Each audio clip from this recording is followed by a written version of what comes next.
Hello sir, కొంచెం పక్క జరగండి.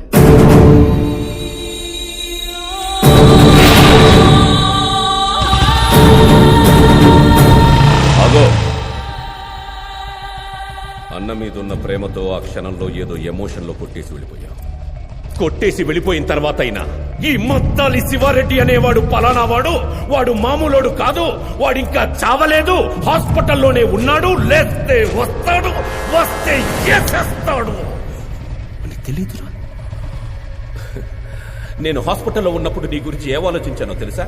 శివారెడ్డి నుంచి ఎలా తప్పించుకోవాలి, ఎక్కడ దాక్కోవాలి అని పారిపోయి ఉంటావు.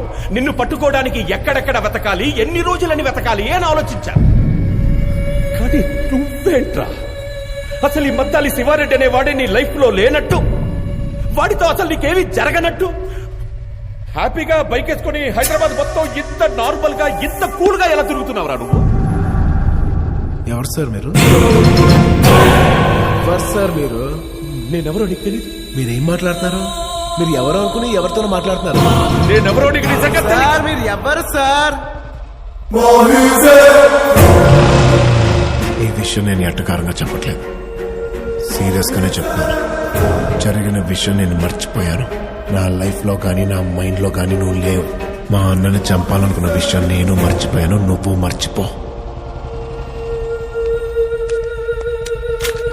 ఈ విషయం మీ ఇంటికి వచ్చి మీ నాన్నగారు చెప్పానే, నీకు చెప్పలేదా? కొత్త శత్రువులు తెంచుకోవద్దు శివ. రోడ్లో పోయేవాడిని కెలుక్కుని మరి ఎందుకు తెచ్చుకుంటావు?